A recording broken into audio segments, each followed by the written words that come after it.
Aquí comienza Pelota al Piso, un podcast sobre masculinidades y sociedad.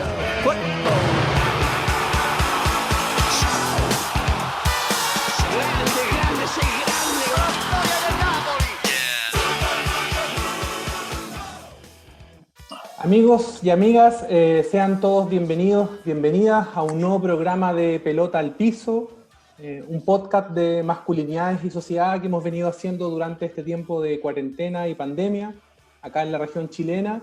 Me presento, mi nombre es Francisco Farías Mancilla y hoy día me toca hacer este interesante programa de conversación con unos queridos invitados. Y hoy día me acompaña acá mi compañero Claudio Duarte, por favor. Hola Pancho, hola estimadas y estimados, bienvenidas a este nuevo programa de Pelota al Piso, segundo en vivo que desarrollamos en esta temporada. Tal como ustedes ya saben, hemos estado en 6 capítulos anteriores con formato de cápsula, trabajando sobre el encierro cómo nos estamos viviendo el encierro los varones en la pandemia, fútbol, género, sociedad. Tuvimos alguna conversación también sobre las mujeres en el fútbol, sobre masculinidades y feminismo, sobre masculinidades y territorio con un compañero chilote, y sobre cuidados y masculinidades con 2 compañeros de El Salvador. Y la semana pasada, el miércoles pasado, nuestro primer en vivo, reflexionamos sobre femicidio y masculinidades. Y hoy, Pancho, ¿qué es lo que tenemos para hoy? Hoy día tenemos un interesante programa, nuestro segundo programa en vivo, como tú señalabas, donde vamos a conversar sobre homosexualidad, disidencias y masculinidades. Nos vamos a meter en esa conversación, la cual hemos venido anunciando en nuestro ciclo de charlas en vivo.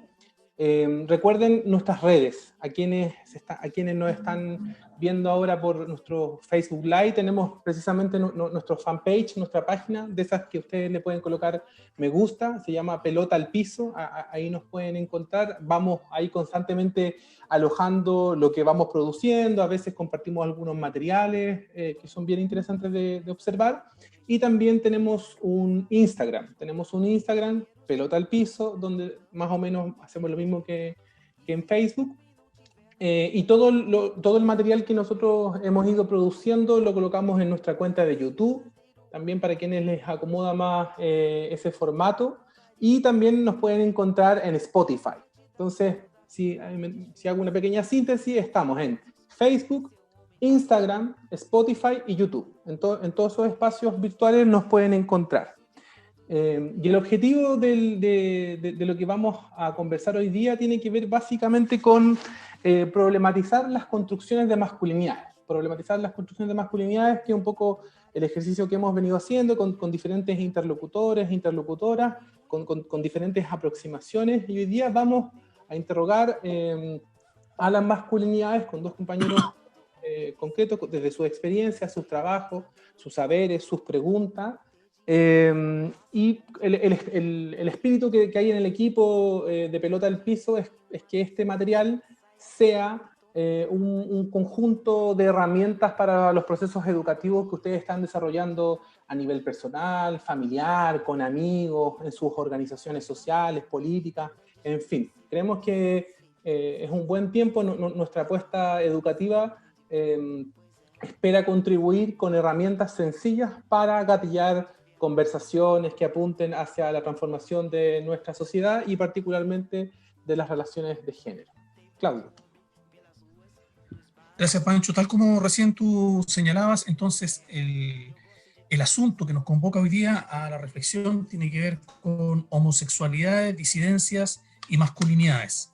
Y para eso contamos con la presencia de 2 muy queridos compañeros con los cuales a través de nuestra historia hemos podido compartir en distintos espacios de militancia.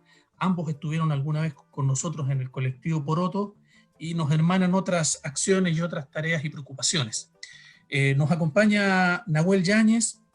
Él es educador popular, militante del movimiento de pobladoras y pobladores por la vivienda digna.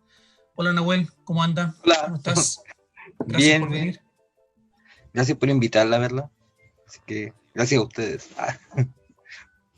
por el espacio. Bueno, gracias mutuas entonces, Nahuel. Y también nos acompaña Perico Villagra Cordero, terapeuta social que vive en el archipiélago de Chiloé. Hola Perico, ¿cómo estás? Gusto verte. Súper bien, contento también de poder verlos, aunque sea por estas redes que nos acercan en estos tiempos, y contento de dialogar. Muy bien. Como decía Panchito recién, el propósito de este programa es abordar en esta conversación uno de los asuntos que en la construcción de las masculinidades más nos incomoda y más nos interpela, que tiene que ver con las disidencias, con las homosexualidades. Y queríamos, nuestro estilo es tratar de comenzar la conversación bien cercano, bien desde la propia experiencia de quienes vienen a la conversación. Que lo vivencial, que lo biográfico, que la historia sean elementos que aparezcan en el relato que ustedes vayan compartiendo con quienes nos escuchan hoy día, y que puedan entonces también generarse un diálogo a través del chat, del Facebook, del Instagram, para poder hacer preguntas respecto a lo que ustedes van a ir comentando sobre su propia experiencia. Entonces quisiera plantearles una primera pregunta como para entrar en la conversación. Mirando su propia experiencia, su propia historia y teniendo en cuenta los contextos diferentes desde los cuales procede cada uno. Perico vivió la dictadura, su juventud. Nahuel tiene varios años menos, entonces tienen como contextos de historia de vida distintos. Queríamos preguntarle cómo emergió la experiencia de la homosexualidad en sus vidas. Puede comenzar cualquiera de los dos, ahí se tiran al cachipún. No sé. ¿Parto yo?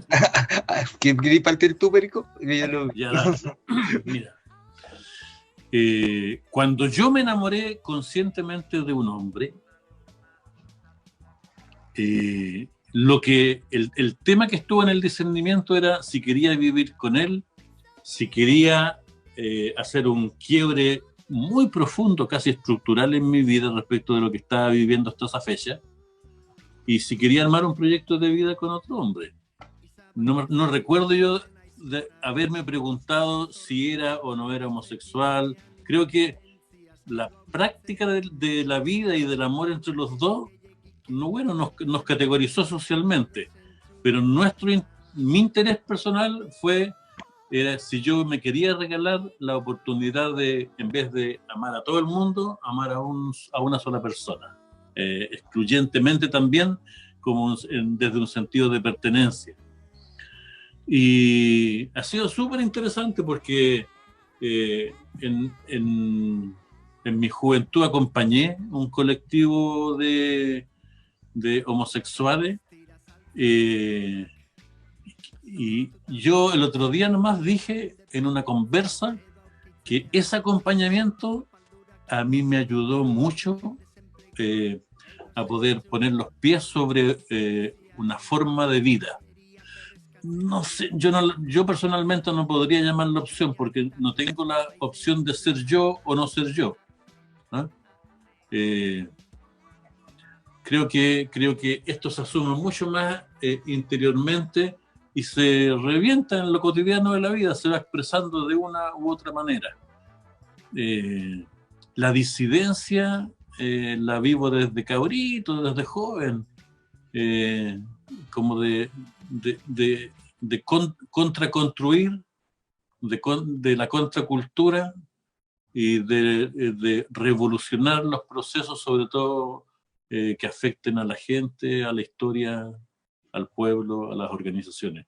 Lo de la disidencia para mí no es en ese sentido como una novedad que me aporte el haber vivido con un hombre.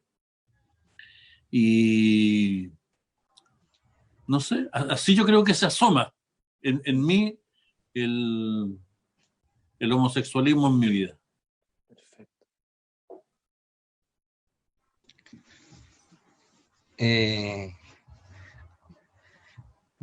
La verdad es que yo cuando lo pienso, no sé, de otro lugar, me imagino, yo vengo de una familia muy católica, así como de prácticamente,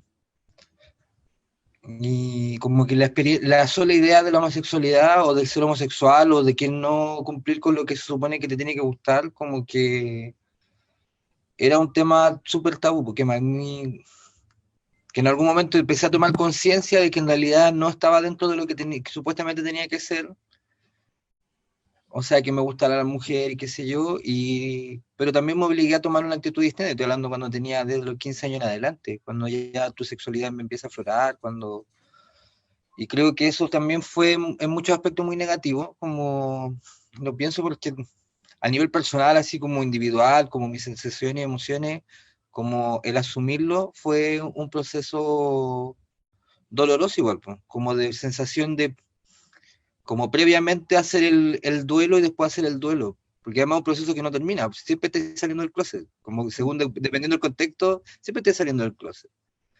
Y tener conciencia, adquirir a esa edad la conciencia de que el salir del closet puede ser una arma de doble filo, también es como... Yo me refiero en muchos sentidos, porque también eso no es que me ponga a mí como la víctima, porque también yo fui una persona que me relacioné con mujeres, que estuve con chiquillas a las que amo, a las que amé, pero en realidad no era mi interés estar con ella, y finalmente la usé igual, pues, ¿cachai? Como que no me quita de ahí.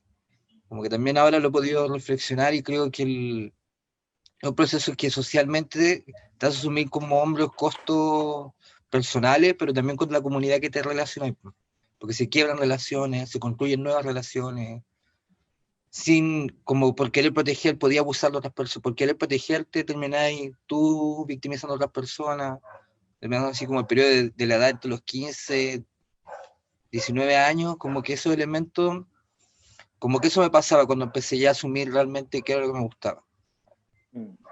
Como...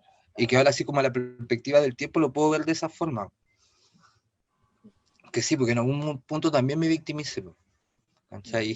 Y a propósito de mi victimización generé abuso. Y en ese momento sin conciencia de lo que estaba haciendo. Como que, ¿cachai? Como que yo estaba en un lugar y yo podía hacer uso de otra persona para poder pasar piola, qué sé yo. Y en ese sentido, tomando los elementos que tanto ha planteado Perico como Nahuel, quisiera como reforzar un elemento de la pregunta que planteó Claudio, que tiene que ver también como, con los elementos que cada uno fue aportando en su relato. ¿Qué elementos estaban presentes en la conversación social desde el punto de vista generacional? Si tuvieran que hacer como alguna observación de cuando, por ejemplo, Perico arma su proyecto de vida con otro hombre, ¿qué generó eso en la conversación de tus cercanos, en las personas mayores, en las personas más jóvenes? Si pudiese como aportar algunos elementos en ese sentido. Sí, claro, mira, bueno, yo en el momento en que empiezo mi discernimiento, llevaba 26 años de vida consagrada, era franciscano, 19 de sacerdote. Históricamente me había enamorado de 3 mujeres. Esa era mi historia emocional. Me había enamorado de 3 mujeres y solo enamorado porque también era un enamorado de mi opción sacerdotal. ¿Ya? No me salí de la iglesia para liberarme de la iglesia, sobre todo porque conocí una iglesia muy de base y muy liberadora y muy de relectura bíblica de los pobres. Entonces, el contexto fue bien transversal, porque lo marcó el hecho de que yo era cura y me estaba saliendo para vivir con un hombre. Pues. Entonces fue mucho más denso el que yo hubiese sido cura. ¿Cachai? Que yo tomara esa decisión. Pero, por ejemplo, yo, bien disciplinado, en esos 2 años y medio de discernimiento que hice, me hice acompañar me acuerdo, de un sacerdote, de una monjita, de un matrimonio de psicólogo, y al último todos me decían, weón, ándate, sé feliz. ¿Cachai? Porque a mí lo que me estaba costando era dejar mi sacerdocio. Y me acuerdo que la crisis más potente fue una crisis de ego. Yo decía, pucha, hay curas tan fomes y curas tan burgueses, y yo vivo en el lugar más pobre y tal, que bueno, quizás quién va a llegar después. Mire la estupidez, ¿para dónde me fui? Para agarrarme de ahí, para no tomar la decisión. Claro. Y recibí mucho apoyo, transversal también, de gente mayor, de gente de mi edad. Yo tenía 41 años en ese rato, y de los cabros jóvenes que fueron, yo creo que el primer apoyo. Me significó mucho qué fue cómo reaccionó mi mamá, con mucho dolor, porque quebré yo un proyecto junto, ella también, franciscana seglar, e hicimos muchas cosas en Chile y fuera de Chile juntos. Entonces como que se abrían los caminos. Pero me dijo una cuestión súper interesante ella a sus 70 años. Me dijo, cuando tú te fuiste de aquí a los 17, se acordaba ella, Wow. yo te dije, pues, si alguna vez esta cosa no funciona, este es tu hogar, yo soy tu mamá. Y ese fue un bálsamo súper interesante, que no es que haya quitado el peso de otras propuestas más densas y más confrontacionales, pero bien, pues, fue interesante. Eso. ¿Qué año fue? El año 2005, julio de 2005. Oh. Me retiré. Porque es interesante por lo menos de lo que voy, no sé, y aquí le quiero dar la palabra a Nahuel, pero es interesante porque Perico nos cuenta que recibió apoyo de su mamá, de una mujer mayor, y de los mundos juveniles. O sea, recibió apoyo explícito en relación a la construcción de su proyecto de vida, y yo creo que eso ya nos da unas pistas de cómo generacionalmente hemos ido abordando este fenómeno. Y yo diría también que se mantiene la complicidad en el tiempo. Las mujeres y los jóvenes siguen estando más de cerca, así, de mi vida, de mi historia. Y en organizaciones y en trabajo colectivo, eso. Y que igual son las personas más activas, pues si lo pensáis así del lugar de la necesidad de cambio, son las personas jóvenes, las mujeres, las colas, las disidencias, los que están al margen, los que necesitamos más, y que hacemos más movimiento. Sí, pues. Y saben más de exclusión también y de marginalidad. Sí, como que eso también hace que, por lo menos yo siento que surja de repente esta idea de como que nos cobijemos, que nos brindemos apoyo, que no es siempre, también hay que ser claro, no es siempre, no todas las personas son iguales, pero así a nivel generacional y como de sectores sí así. Como que eso a mí me gusta la historia del Perico, quería como comentarlo como desde un amor, desde un lugar muy espiritual pasar a un lugar muy así, muy humano. Creo que como que también es eso, esto como, es vivir un duelo, porque pasáis de una forma que creéis que va a ser tu vida, de la forma en que tú vayas a construir tu vida, y a pesar de que estáis tomando una forma que es súper bonita, es súper buena, es lo que tú quieres, es lo que te hace finalmente feliz, también hay un duelo, porque implica, por lo menos para mí, a propósito de lo que decía el Perico, lo veo como que un proceso de transformación. Todo proceso de transformación, por bonito que sea, por hermoso que sea, representa un quiebre con lo anterior. Y creo que eso, así pensando en la gente también que escucha, como si uno es cobarde, si eres homosexual, como que también pensar, sí, es un proceso bonito y tiene un momento de amargo igual por asumirse. Como que eso también creo que no hay que obviarlo. Podemos decir, no, ahora soy feliz, como dice la Fundación, todo mejora. Sí, todo mejora, pero hay un proceso que no es, que hay que también así como vivírselo y también recurrir a otras personas. Claro, si tú te das cuenta que estás en eso, recurre a otras personas. Y cuando la gente dice a la hora de la definición, tú estás ahí solo frente al mundo, no es frente al mundo, es frente a tu historia. Sí. O sea, lo que opine la gente a mí no me da ni para comer ni para vestirme, pero frente a mi historia. O sea, lo que tú decís, estoy quebrando mi historia. Pero lo que me regaló esa decisión fue también descubrir lo dinámica que es la vida y lo dinámica que es la vocación. Claro. Bacán. Es como esa canción de hip hop que se llama La vida no es recta. Uno cree que es recta, pero sí. jamás. Oye, quería contar que Claudio está con algunos problemas técnicos de su acceso a Internet, pero entiendo en las comunicaciones internas que tenemos acá con el equipo de Pelota al Piso que nos está escuchando y quiere plantear algo ahora. ¿Claudio?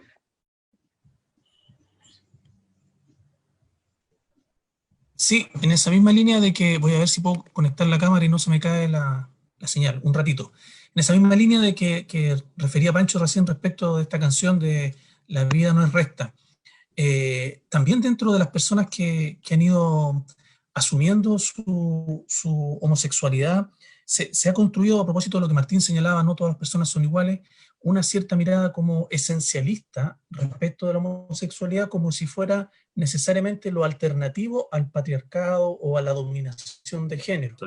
Nosotros queríamos ir metiéndonos en la reflexión en el sentido de cómo se vive esta reproducción del patriarcado al interior de la homosexualidad. Ya Martín nos tiró ahí un guiño al principio cuando decía yo también cometí abuso. ¿Cómo lo han vivido ustedes? ¿Qué le dirían a las personas que nos están escuchando? Hay una consigna que a veces se usa en esto y es que lo homosexual no te quita lo macho o lo machista. ¿Cómo lo ven eso ustedes?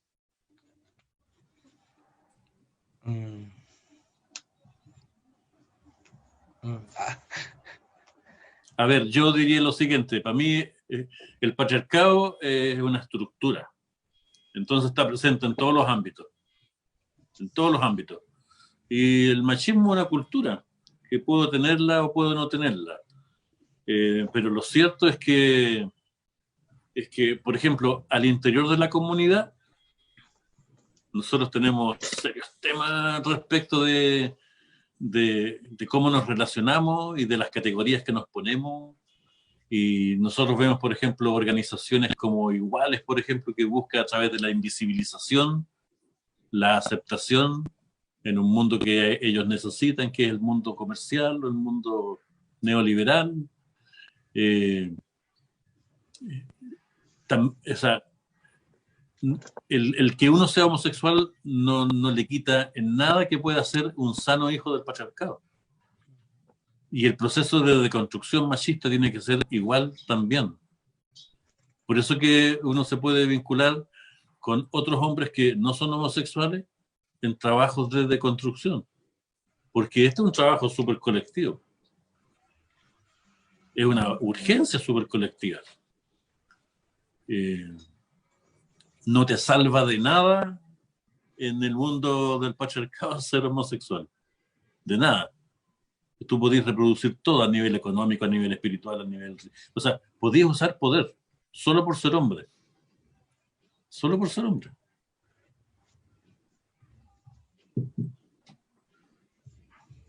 Sí, yo pensaba, no sé si aquí como quizás puede ser algunos matices con el perico. Yo creo que sí, en general cualquier práctica sexual que sea contraria como a la heterosexualidad es contraria al sistema patriarcal.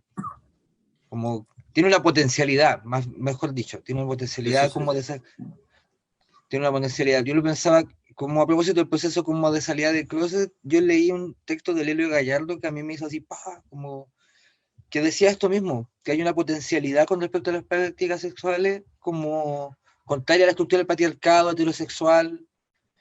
Y después lo que pasaba era que finalmente el capitalismo, como estructura también parte del patriarcado, agarraba todo esto que era diverso, que era distinto, que era contrario al modelo, lo agarraba, lo cooptaba y lo convertía en nicho de mercado.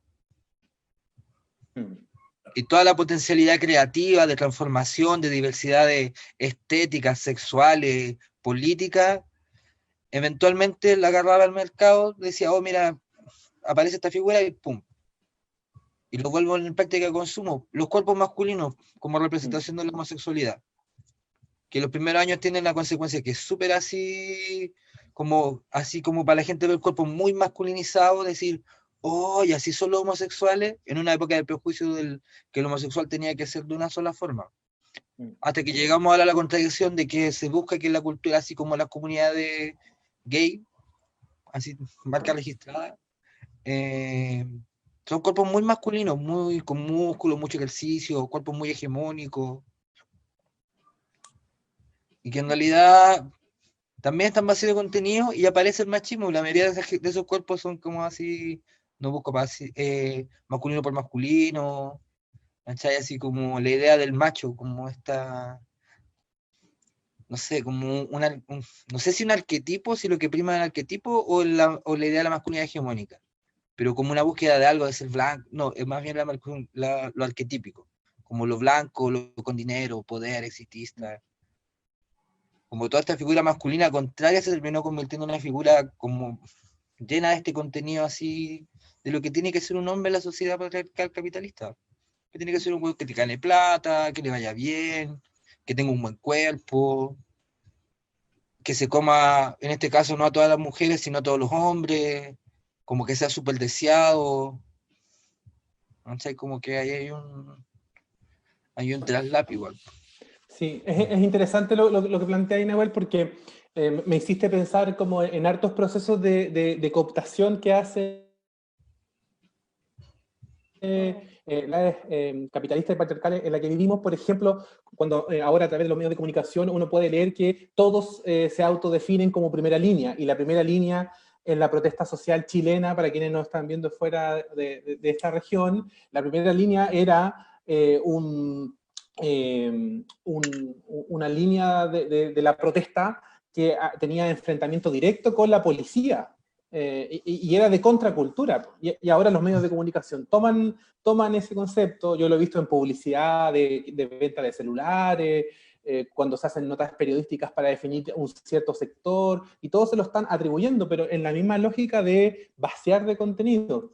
Entonces, en ese sentido, me gustaría, a propósito de ese insumo, me gustaría preguntarles a ambos, ¿cuáles serían, a juicio de ustedes, como esa potencialidad de la homosexualidad en sociedades como la nuestra? ¿Dónde radicaría su potencialidad? Porque me parece que es interesante también como dar cuenta de los recursos que ahí hay, en tanto nosotros los dotemos de un sentido transformador.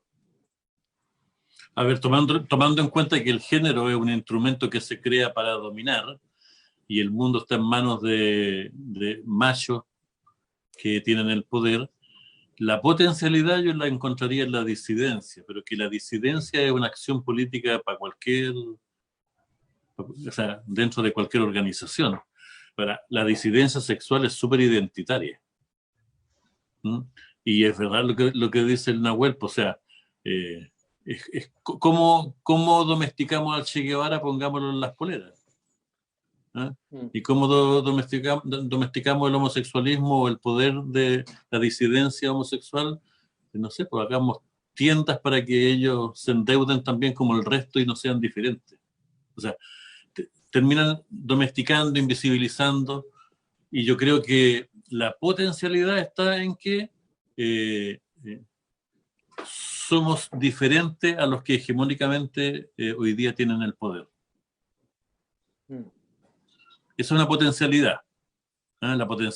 Los que tienen el poder hoy día son hombres heterosexuales, machos, ¿cachai? Y que ocupan ese poder macho. Esa es una potencialidad que es súper interesante y que pasa de ser potencialidad cuando se hace conciencia colectiva. Mientras tanto, ahí está esperando nuestras militancias. Sí.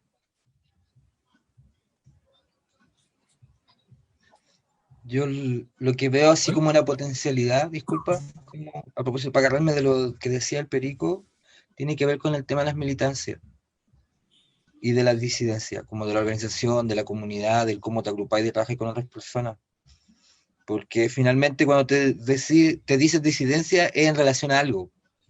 Y creo que eso también como que es un factor importante. Porque podéis ser disidente en qué ámbito. Y con el mundo que vivimos también es como, es una exigencia que esta disidencia no se da solamente con el plano identitario, corporal, performativo que yo puedo venir. Porque yo puedo andar muy pintado y ser muy machista igual.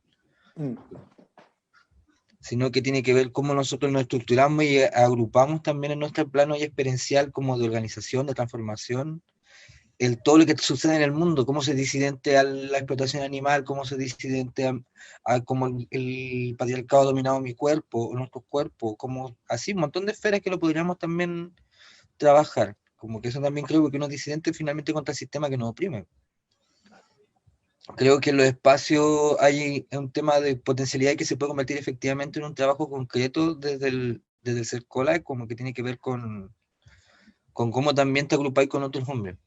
No necesariamente trabajo colectivo para largo plazo, sino haciendo talleres, o a largo plazo, va a depender de cada contexto. Donde te permites tú también, yo voy a hablar así como de generar vínculos afectivos con el que se supone que además, como que en la sociedad que vivimos también es tu enemigo. El hombre heterosexual para un hombre homosexual también es el enemigo. Y parece que eso también como que de repente se invisibiliza los grupos donde hay convivencia. Y creo que eso como porque o no invisibilizan a uno, como que se sienten como heraldos, que ellos tienen que llevar la luz, no sé, un montón de cosas. Creo que el compartir espacio también nos obliga a repensarnos desde ese lugar y también a dejar de pensar la práctica política desde el quehacer heterosexual o desde la no erótica, de no decir lo que nos pasa con otras personas, de no decir, oye, ¿sabéis qué? El Pancho lo encuentro súper guapo, y poder decirlo abiertamente en un grupo de amigos y que no se entienda que yo te voy a acosar. Claro. ¿Cachai? Que en algunos espacios pasa. Me recordaste un libro de Lelio Gallardo con otro más que habla sobre la construcción del espacio social y del abuso a las mujeres. Con eso que tú decías, o sea, ¿cuánto espacio social ocupamos nosotros? ¿Y desde qué perspectiva? Por ejemplo, para mí siempre ha sido un tema el hecho de que el matrimonio, que es una estructura occidental cristiana que está en desuso casi también entre los heterosexuales, ¿por qué termina siendo una bandera de lucha para los homosexuales? O sea, ¿qué necesidad hay en la necesidad de derechos civiles, derechos sociales o visibilización vía parecerte al resto? Entonces, yo creo que muchas veces la disidencia se debilita cuando uno intenta hacer un mundo bizarro, un mundo parecido. Y no se entrega totalmente a la originalidad de tus potencialidades. Lo que tú decías delante, o sea, yo he visto muchas partes cuando, o sea, pero ¿por qué tan fuerte? ¿Por qué tan mujer? O sea hay un límite que rompe que el escándalo, la aceptación, vaya a quedar cesante si eres muy femenino, no sé. Y un que video cuando, constante igual. claro, cuando uno no está bien acompañado o no se ha formado, esta cuestión incide montones en el espacio social que terminamos ocupando, porque ningún espacio social se nos regala, pues, hay que conquistarlo. Y las mujeres son súper claras en eso que tú decías ya. Las mujeres que marchan aquí en Castro pidieron el otro día que los hombres no vayan en la marcha del 8 de marzo. Sí. Entonces preguntaron por qué. Porque tú puedes ser el ñato más bacán, más solidario, pero sacramentalmente sigues representando al patriarcado.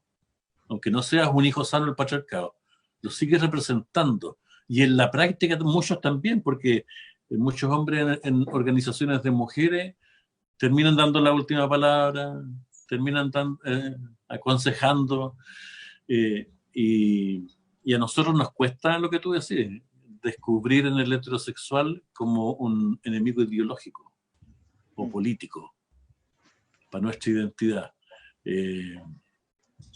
Por el hecho de ser heterosexual, no por el hecho de la militancia que pueda tener en ese momento. Una cuestión súper estructural que cuando uno la tiene claro, como que en dominó caen un montón de frenos que uno tiene. Y puede plantearse de manera más clara también. Sí. Más libre, no sé si más clara, más libre. Porque el miedo es el compañero de todos los días. O sea, por ejemplo, tú te metí en una red hoy día y te alimentan el miedo a ser viejo, el miedo a ser solo. Te lo alimentan. ¿Cachai? ¿Qué estás haciendo aquí en TikTok? ¿Qué estás haciendo aquí en Grindr? ¿Qué estás haciendo aquí en la calle en una marcha? Te alimentan el miedo. Claro, Y como todas esas separaciones que intentan construir divisiones por identidad, por ciertos agrupamientos, claro, pero son divisiones que no contribuyen a nuestra liberación colectiva. son categorizaciones que nos separan. Exactamente. Yo quiero recordarles a las personas que nos están escuchando que hoy día estamos conversando sobre homosexualidades, disidencias y masculinidades con Perico Villagra Cordero desde Chiloé y Nahuel Yáñez, quien nos acompaña desde Santiago. Se me olvidó mencionar hace poco, cuando empezamos el programa, que a las personas que nos están viendo a través de nuestro Facebook, que pueden ir haciendo preguntas, comentarios al conjunto de ideas, de posicionamientos que han ido compartiendo nuestros amigos, nuestros invitados. Entonces, ahí Hernán va a estar registrando eso y en algún momento más cercano, como en 10 o 15 minutos más, nos va a compartir las que hayan llegado. A mí me gustaría preguntarle, partir por Nahuel, después seguir con Perico, una cuestión que en Pelota al Piso, ya sea tanto en ir preparando los programas, cuando los hacemos, cuando tenemos nuestras reuniones de pauta, cuando decidimos colocar en nuestra parrilla y asumir este tema como parte de los asuntos a los cuales les queríamos entrar, uno de los reconocimientos que hacíamos era cómo, a propósito de la potencialidad de las prácticas disidentes, sexopolíticas, corporales, relacionales, de la amistad, en fin, todos los elementos que ustedes han dicho ahora, cómo la feminización que hay en torno a la homosexualidad, a las disidencias, nos asusta a los varones, nos asusta. Entonces ahí les queríamos preguntar, a propósito de esa frase como de que un fantasma recorre Europa, así como el fantasma que recorre a las masculinidades, el fantasma de la homosexualidad, me gustaría preguntarle a ustedes, ¿qué nos pasa con la feminización a los varones? ¿Qué nos pasa cuando nos feminizan? En función de lo que ustedes han podido observar, de sus propios aprendizajes, de lo que han visto en las organizaciones que ustedes han estado presentes. ¿Qué nos pasa?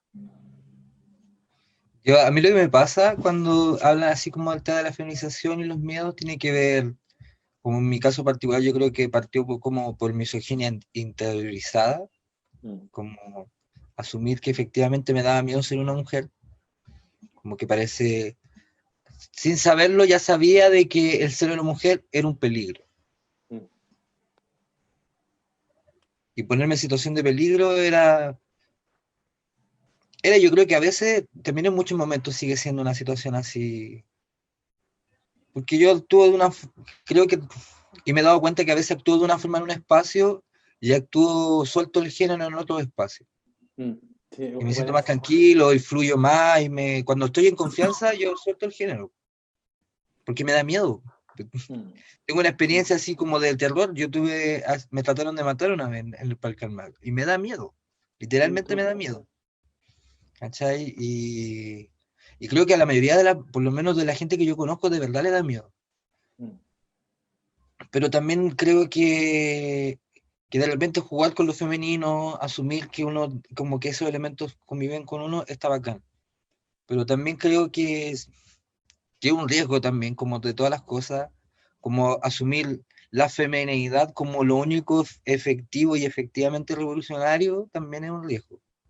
Como ese límite, como que ya si asumo soy femenina y como que no sé qué, no sé, a mí me pasa y es que es un miedo porque es un peligro, como quizá a lo mejor como, no sé cómo explicarlo bien, como que pasa realmente que los chiquillos que son heterosexuales o que viven de una forma heterosexual, no necesariamente que son heterosexuales, que viven de una forma heterosexual, lo femenino aparece cuando yo trato de ser erótico coqueto. A mí ahí siempre... Y yo soy una persona muy erótica y soy una persona, sobre todo, más que erótica, súper coqueto.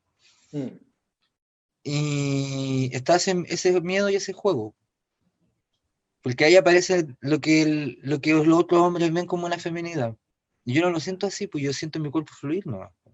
Claro. Y que puede ser, sí, es femenino. Y Y puede ser nada, y a mí me encantaría que fuera nada, me encantaría que no dejar de hablar de lo masculino y lo femenino, porque en realidad no es nada, es algo que no existe, pero también entiendo de que en el contexto que vivimos, como que son estructuras que nosotros tenemos que aprender a abordar, porque son concretas, existen, son reales.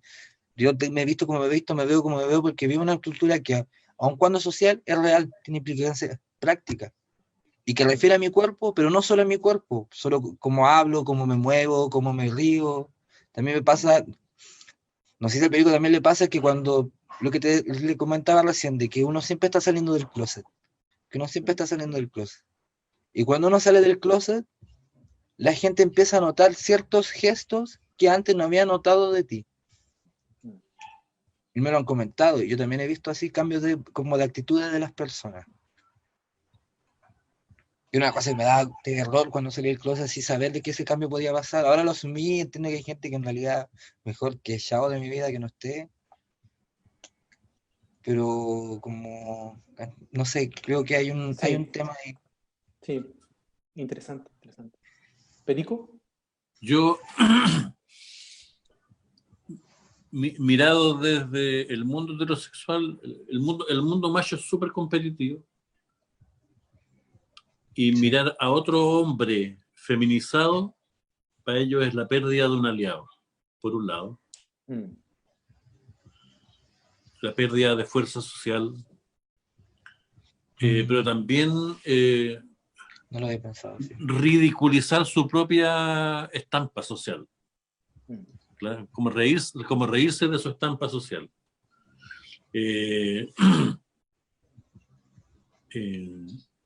Y no en poca gente, no en poca gente también, la feminidad del hombre homosexual es un elemento de cuestionamiento a veces muy subterráneo, pero cuestionamiento al fin de su propia sexualidad. También. Ahora, desde mí, me pasa a mí una cuestión súper especial. Por ejemplo, yo desde que empecé a militar en los protos, ya no quiero otra masculinidad más en mi vida, ni nueva, ni moderna, no quiero. Pero tampoco quiero ser mujer. O sea, quiero ser yo, con todas las... cuando tú hablas de las potencialidades, hay una potencialidad personal que en la medida en que uno se acerca a ella, que uno la construye, que uno le da un espacio, uno es más feliz, uno es más uno. Es menos neurótico, es más liberado, soy más yo nomás. A mí, por ejemplo, eso me ha ayudado en este último tiempo a no defenderme. Y esa cuestión es bacán. Pero, siguiendo la metodología del Nahuel, si yo me imaginara mujer, la primera palabra sería exclusión. O sea, tengo una cantidad enorme de mujeres, amigas y hermanas de la vida que luchan por una cuestión súper trágica. O sea, tener que explicar que el género femenino no es inferior, porque o sea, la exclusión es una cuestión muy canalla, muy de piel, muy de carne, muy, muy pavorosa para mucha gente. ¿No? Y nosotros, cuando nos mira el mundo macho como hombres feminizados, caemos en esa misma categoría de víctimas. También podemos ser violentados, violados, golpeados, castigados socialmente. Fuerte, es fuerte. Sí, ahí, Claudio, disculpa. Dale, Manchito. No, dale. No, muy interesante el punto que plantearon ahora el Nahuel y el Perico, muy intenso además me parece para la reflexión que estamos haciendo, y hay un tópico o sea, un ámbito de nuestra sociedad donde lo femenino y la feminización de lo masculino particularmente ha estado excluida desde su nacimiento, y que en el último tiempo han habido pequeñas aperturas hacia lo femenino, hacia la incorporación de las mujeres, pero con unos estándares muy masculinizados. Y como nosotros somos un programa que vincula masculinidad, sociedad y fútbol, queremos permitirnos hacer una última preguntita antes de darle la palabra a la gente que ha estado haciendo comentarios y preguntas en el chat y que nuestro compañero Hernán las va a plantear en un ratito. Tirarles un anzuelo, a ver cómo lo abordan ustedes. Esta negación a ultranza que en el fútbol se da de la presencia de la homosexualidad de manera abierta.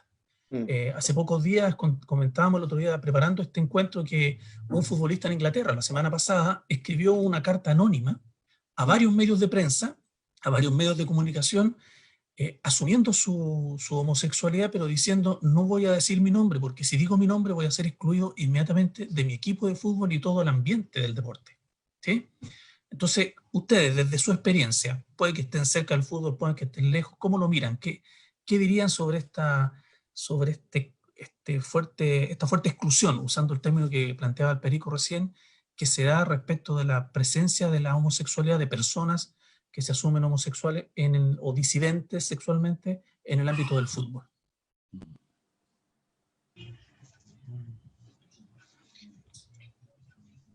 Yo creo que, como lo mencionábamos hace un rato, yo creo que el descubrir que la heterosexualidad es el enemigo y saber que vivimos en un conjunto donde, no sé, hasta hace poco tiempo en Chile se decía que los homosexuales eran yetas. ¿Cachai? Si eso lo lleváis al pleno fútbol chileno, de ahí para adelante ya está todo mal, pues. Y si eso lo extrapoláis a otros lugares, es también asumir de que otra persona en el camarín de fútbol, en el espacio donde estás haciendo deporte, te va a ver como degenerado, seguramente como tú veías a las mujeres. Como que también pasa por ahí, pues. Creo que también hay una equiparación de asumir de que eso otro masculino que homosexual tiene las mismas conductas y prácticas que yo. Y ahí viene el miedo. Por lo menos ese es mi análisis en este momento de mi vida sobre esa situación. De ahí viene el miedo, porque se asume de que hay una cuestión así, como poco menos que uno va a estar mirando así: oh, mijito rico, como que te los vaya a violar, como así, a ese nivel de psicosis mental, que implica que uno también se reste de espacio, po. ¿Cachai? Porque, no sé, como es asumir ese tipo de cosas. Creo que eso a propósito de lo que decía. Yo a lo mejor tengo una mirada mucho más superficial que la del Nahuel, y es que el fútbol para mí es un supermercado que tiene un 89% de clientes machos. Entonces, es súper simple. La homosexualidad en el fútbol no se puede presentar porque se pierden clientes, pues. Y que además el fútbol, como que lo homoerótico está muy latente.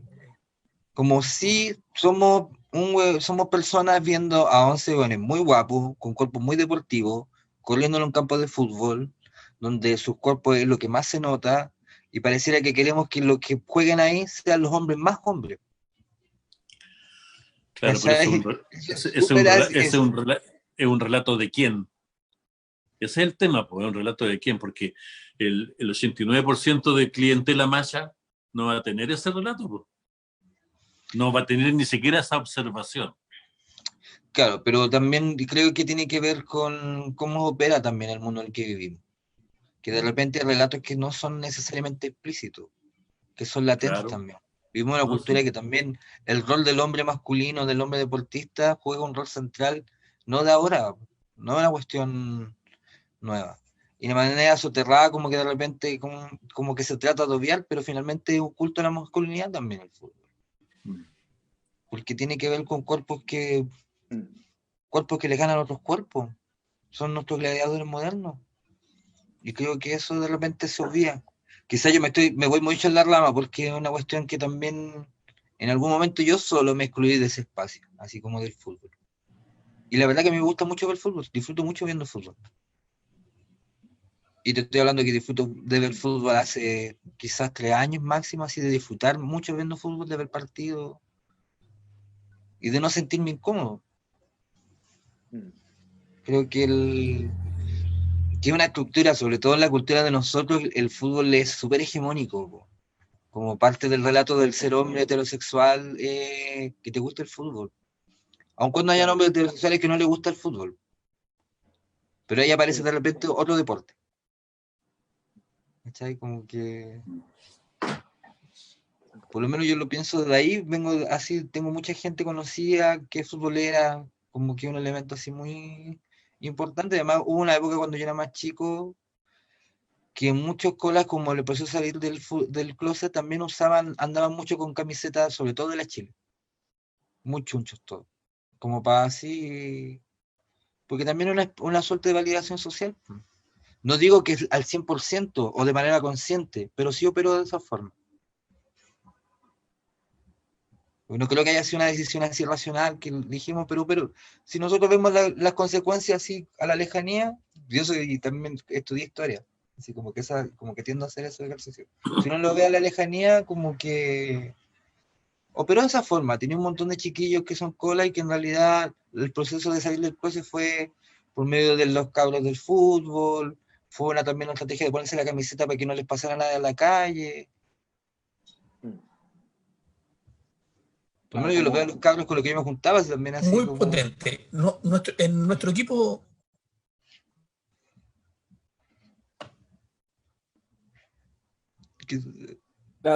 Se quedó pegado, parece el clavo. No, Claudio. Dale, Nahuel. Sí. No, que te habías quedado pegado. ¿Qué iba a decir? Sí, es que el internet en zona rural funciona mal aquí. Perico, ¿querías decir algo más? No, yo creo que el espectáculo del fútbol es un producto súper bien pensado. Entonces tiene que tener necesariamente, para ser un negocio bien pensado, todas las reglas y leyes de lo hegemónico. Sí. Y lo hegemónico es masculino. Hay que hacerlo. Claro. Ok, entonces, ahora desde el borde de la cancha, hablando de fútbol, nuestro compañero Hernán Silva ha estado ahí siguiendo las redes mientras estamos en esta interesante conversación con Perico y con Nahuel, y tiene algunas preguntas, algunos comentarios que la gente ha estado haciendo. Hernán, Sí. te damos la palabra. Gracias, compita. Bueno, de partida agradecer, ha estado muy entretenida la conversa, llevamos ya casi una horita conversando, así que ya como para ir como cerrando y un poquito incorporando los comentarios de las personas que nos vieron, agradecer a las personas de diferentes partes de Chile que nos están viendo, hay un compañero también de Argentina que manda saludos, y bueno, además también lo agradable que es encontrarse con compañeros, ya que va más allá la palabra, sino compañeros de organización también en algún momento, amigos, gente querida, así que esto más allá que una conversación formal, un podcast, es un reencuentro con gente que estas conversaciones quizás las habíamos tenido en una reunión alrededor de algo rico para comer, alguna cerveza, así que es muy, muy lindo volverse a reencontrar, así que más que nada saludando a la gente que nos habla, le manda saludos al Martín también, Gambula Bula le dice, hola Martín, dice que la creación de estereotipos del mercado para fines de consumo, ya en relación a lo que decía el compañero de Nantes, Cristian Salazar de Quillota, que además paso a decir que es de la Oficina de Diversidad acá en Quillota, una pega que la está haciendo el compañero ahí solo, ahí aguantando, así que un gran saludo a la resistencia también del compita en una ciudad tan patriarcal como la quillotana. Dice, organizarnos, conocernos, dialogar como disidentes en torno a las masculinidades, al machismo, a las conductas de la comunidad diversa, nos da paso para reflexionar y mejorar la sociedad, liberándonos, rompiéndonos de la heteronorma. Gracias por el espacio, cabres y grandes invitados. Lucha Venegas también nos entrega una reflexión y una pregunta. Hoy la política gay es una política conservadora que no busca desarmar el sistema de opresión, sino que a través de la política de integración e inclusión terminan trabajando y movilizándose por instituciones conservadoras como el matrimonio y la familia, versus una política disidente que se moviliza por el aborto libre, buscando solidarizar entre las distintas políticas sexuales. De hecho, hoy estamos movilizándonos para echar abajo una constitución hecha por un homosexual de derecha fascista, Jaime Guzmán, no basta con ser homosexual, es urgente desmantelar el régimen heterosexual que hace sufrir incluso a quienes se identifican como heteros, violación infantil, violencia contra las mujeres, violencia entre varones, etc. Bueno, después nos hace una Juan Carlos Solave también dice saludo Legumbre, muy bueno, un ex compañero también del colectivo Poroto, Primo Llano también desde Quillota, saludos, Carla Lalán desde Quillota, Andrés Díaz también otro ex Poroto está viendo el podcast, y vamos ya como con las preguntas, ¿ya? Hay 3 preguntas. La primera la dice Gonza Lo. Gonzalo, así está en Facebook. Dice, ¿puede ser la mirada interseccional una nueva forma de entender la lucha de las homosexualidades y la construcción de nuevas masculinidades? Voy a hacerla y pasamos una respuesta quizás más breve, quizás, pero para que no vayamos a perder, para no decirlas todas juntas, o si no nos podemos como perder, para darle como la importancia a los cabres que están ahí preguntando. Así que nos quedamos con esta. Primero, ¿puede ser la mirada interseccional una nueva forma de entender la lucha de las homosexualidades y la construcción de nuevas masculinidades? Cabres.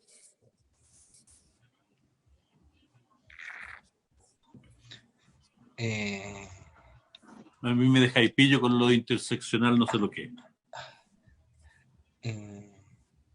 Yo creo que no es una nueva mirada, creo que algo que ya se hace, como que decir que una nueva mirada, que estamos haciendo nuevas cosas, es como, no. Creo que si es la mirada, si lo vemos así desde el punto de vista de la hegemonía, es la mirada que debiéramos nosotros construir para que fuera la hegemonía. Porque realmente nos permite partir de lo que hablábamos al principio del programa con el ser disidente, como el asumir todos los espacios donde vemos que este sistema de opresión que nosotros mismos hemos construido y sostenemos, tenemos que hacer que desaparezca. Creo que de ahí parte la interseccionalidad. Y creo que sí, tiene mucho sentido, tiene mucha relación, pero no es nuevo. Vale, esa nueva masculinidad que causa tanto resquemores cuando la escuchamos, la nueva masculinidad, oye, ¿qué tan nueva es? Sí. Así que, Perico, si quiere agregar algo, hermano. Preguntaba si era una nueva lucha.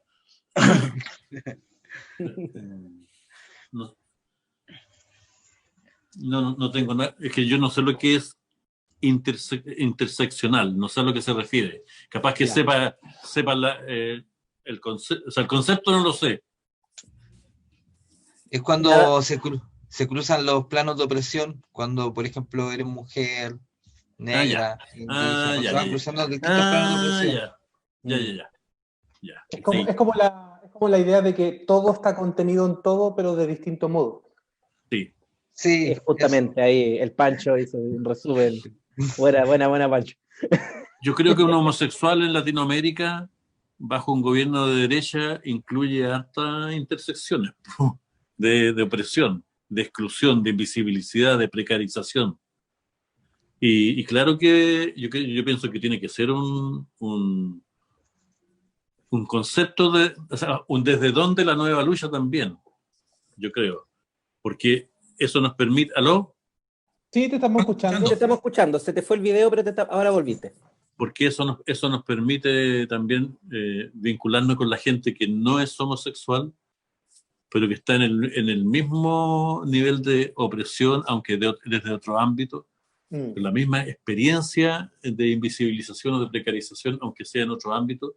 Y además podemos nosotros, entonces, desde lo interseccional, seguir diseñando un modelo de sociedad alternativo. O sea, incluirnos en un modelo de sociedad alternativo. Y no permitir nunca más, por ejemplo, que lo diferenciado de nuestro aporte se vea como algo snob. ¿Cachai? Porque es una gran trampa para que nosotros no mostremos toda la potencialidad que tenemos, la potencialidad social, creadora, creativa, ideológica. Eso. Gracias, compañerito. Otra pregunta más, la pregunta, porque antes Lucha Venega había dado un comentario, pero también nos acuñó una pregunta ahí. A veces se confunde masculinidad como sinónimo de hombre, y la feminidad se piensa como sinónimo de mujer. ¿Cómo lo abordarían ustedes? Esa es la pregunta. ¿Cómo abordarían ustedes esas verdades, esas historias únicas que aparecen en este sistema? Sí. Yo creo que masculinidad y lo hombre no es lo mismo. Porque la masculinidad puede aparecer contenida. Hay personas muy masculinas porque adquieren práctica de lo que se supone que debe hacer un hombre, o de lo que debe hacer un líder en una sociedad autoritaria. Y eso lo puede asumir un cola, una mujer, cualquiera. Dentro de la óptica de la estructura social de lo masculino, vivimos en un régimen que es heterosexual y donde lo masculino, que puede verse representado en cuerpos de hombre, tiene un rol central. Lo masculino es lo erótico en la sociedad que vivimos. Lo masculino es el poder de la sociedad que vivimos. independiente si son cuerpos con pene. Porque finalmente los cuerpos de consumo para los hombres, los cuerpos estos que aparecen de mujeres, son cuerpos pensados para el consumo de hombres, de la masculinidad hegemónica. Porque tampoco es como mucha masculinidad, hay mujeres lesbianas que son muy masculinas. Y no solo en el actuar, sino en el pensar, en el hacer.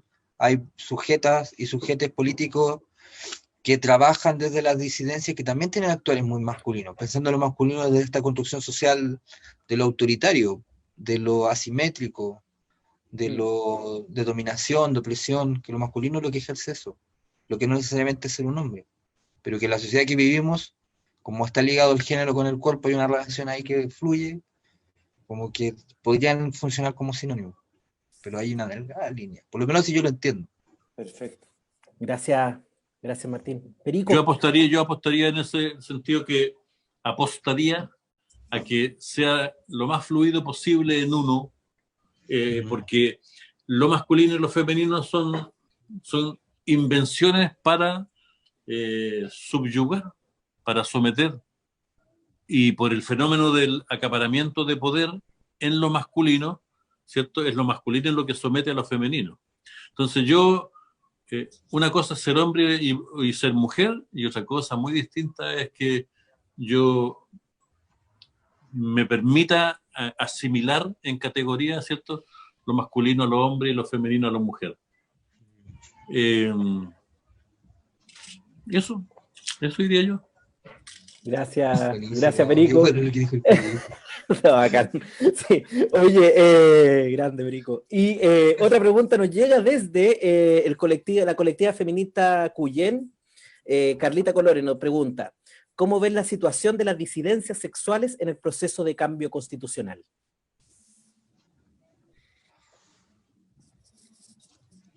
Uf. Como grande. Sí. Yo creo que puede haber una utilización macabra de lo que es lo disidente, como ya apoyemos lo disidente cuando en realidad no hay disidencia, y puede ser súper funcional el sistema. Creo que es un riesgo que hay que asumir y que también hay que corregir, porque la disidencia también implica una mirada de, por ejemplo, del construir familia, de derechos filiativos, de la sociedad que queremos finalmente.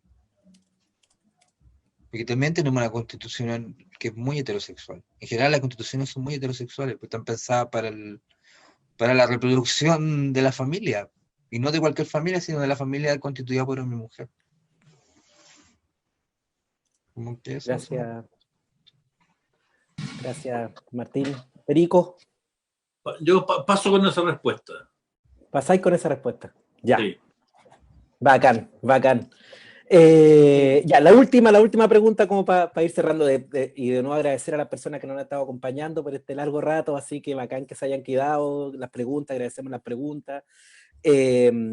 Así que nos vamos con la última, que también la hizo un ex compañerito también del Poroto, Carlos, que nos dice: próximamente saldrá una adaptación del libro del MBL Tengo Miedo Torero. De seguro aportará a nutrir conversaciones y reflexiones entre amigos, amigas, amigues, familias, compas, etc. ¿Qué película recomendarían para gatillar estas conversaciones? ¿Hay alguna película ahí para que le entreguemos a los compas y a las compas que nos están viendo, nos están escuchando ahora? Algo que hayan leído también. Algo que hayan leído también, sí. Novela.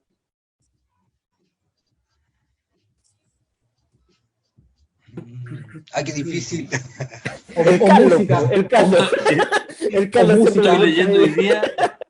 Estoy leyendo hoy día un libro que se llama Llámame por tu nombre. Llámame por mi nombre. Ya. Que es la historia de un adolescente con un profe de 24 años que llega a una casa a hacer un tiempo de estudio, no sé, de beca. Y eso. Y a mí me gusta mucho cuando aparece un libro o una novela de temática homosexual. Me gusta mucho, ¿por qué? Porque representa mundo. Porque activa también historias conscientes en la gente que lo lee. Hay gente que necesita uno de esos libros para lanzarse a la vida, a vivir su vida, y no una vida copiada, no una vida oculta, a propósito de la respuesta que no respondí, nosotros estamos súper lejos como para ser un elemento político organizado en esto de construir una nueva constitución. O sea, a mí me queda como poncho porque también en el mundo homosexual los intimismos burgueses han consumido mucha práctica colectiva, mucha praxis colectiva. Entonces, cuando hicieron la pregunta me dio vergüenza. Pero no sé, pues yo creo que ¿qué es lo que hago yo? Yo no doy puntadas sin hilo. En cada conversa que pueda, yo meto el tema, meto la mirada, justamente para eso, además de ser un grupo de amigos, que podamos ser un hecho político de transformación. Yo creo que eso es súper importante. Y los libros y las películas aportan a eso, a representar nuestros mundos. Sí. Muchas. No se me ocurre, la verdad, porque estoy así como que la cabeza se me llenó. Tengo unas películas a la cabeza, pero no me acuerdo los nombres en este momento, como que... Eso, soy peor para recomendar cosas. Sí. Ahora les paso la pelota a los Dato. chiquillos, pero nos dicen en los comentarios, nos recomiendan algunas. El Chris nos dice El chico de las estrellas, de Chris Puello. Y que más Lucha Venegas recomienda el libro Chonguitas. Sí, masculinidad chonguita. Sí, XXY también la recomienda Lucha Venegas, y nos manda saludos desde México, Berta Valdés, así que un abrazo grande. Eso, yo me retiro ahora, los compañeros cierran, así que muchas gracias, y muchas gracias a la gente que participó en las preguntas, así que bacán verlos, cabros, los quiero mucho. Gusto verte, Hernán. Sí, Gracias, abrazo. Hernán. Sí. Gracias, Bueno, Hernán. Muchas gracias. Muchas gracias. Amigos y amigas, vamos llegando al final de este interesante programa. Dan ganas de seguir conversando, de poder encontrarnos también con estos dos amigos que queremos mucho, Nahuel y a Perico. Sobre todo pensando en cómo después de un programa como este, lo que se gatilla, las preguntas que quedaron por realizar, los temas donde nos gustaría seguir profundizando, pero por lo menos ahí se nos abren desafíos para lo que va a ser la segunda temporada de Pelota al Piso. Nosotros estamos pensando cada capítulo como una herramienta, como un artefacto que contribuya precisamente a lo que Perico y Nahuel nos han puesto sobre la mesa, que contribuya a hacernos preguntas incómodas, a dejarnos interpelar, a reconocer también que parte importante muchas veces de lo que nosotros hemos construido como nuestras identidades están llenas de mandatos, están llenas de elementos que no contribuyen al placer ni al bienestar ni individual ni colectivo. Entonces, por lo menos en lo personal, yo quisiera agradecer mucho a estos dos grandes amigos por las reflexiones que nos dejan, y de mi parte dejarlos invitados a todas las personas que nos están escuchando para el programa de la próxima semana, donde vamos a seguir interrogando a las masculinidades desde lo trans. Vamos a interrogar a las masculinidades desde lo trans, así que ahí también tenemos preparado un programa bien interesante. Así que por mi parte, muchas gracias y les mando ahí un fuerte abrazo a los dos. Claudio. Sí, yo también me sumo a los agradecimientos de Pancho y quería, Nahuel, Perico, decirles que si brevemente se quieren despedir, quieren cerrar con alguna idea, quieren abrir alguna pregunta, hay unos 10 segunditos, 15 segunditos por cada uno ahí, antes que nos corten para despedirse. Nahuel. Quiero, para despedirme, que se interpelen, que se piensen. Y me acordé de una película argentina que se llama Plan B, que ojalá la puedan ver porque tiene que ver con las relaciones de amistad. Y con un director argentino que trabaja la temática homosexual que es muy buena, que se llama Marco Berger. Para que la puedan ver. Está online. Está online. Y es re buena. Es divertida, lo tiene todo. Gracias. Besitos. Buena. Gracias, Nahuel. Perico. Yo feliz de haber compartido con ustedes, y si pudiera decir algo, al final diría lo siguiente: que nuestra comunidad homosexual no deje de interpelar a la comunidad heterosexual desde cómo entendemos la libido. desde cómo queremos vivirla. Yo pienso que ese es una herramienta súper potente de cuestionamiento. Y eso. Y gracias por el encuentro, por la conversa, por el diálogo. Muchas gracias, Nahuel, muchas gracias, Perico. Abrazos para cada uno de ustedes, abrazos con cariñitos en la espalda. Y nos vamos a seguir reencontrando por ahí. En alguna parte del camino nos dejaron bonitas preguntas, interesantes cuestionamientos que hay que continuar. Como dijo Pancho, la grabación de este en vivo, así como las cápsulas de los programas anteriores, están ya en nuestras plataformas y desde ahí los pueden descargar y se pueden utilizar como material educativo, que es lo que nos interesa. Agradecerle a Juan Lago, Johnny Depp, que ha estado en los controles, como siempre, ahí trabajando y permitiéndonos una buena puesta al aire de este programa, a Hernán, que estuvo conectado por las redes, compañeras, compañeros que nos acompañaron hoy día. Nos vemos el próximo miércoles en un nuevo en vivo de Pelota al Piso, como dijo Pancho, cuestionando desde las masculinidades las transexualidades. Muchas gracias, nos vemos pronto. Que estén muy bien.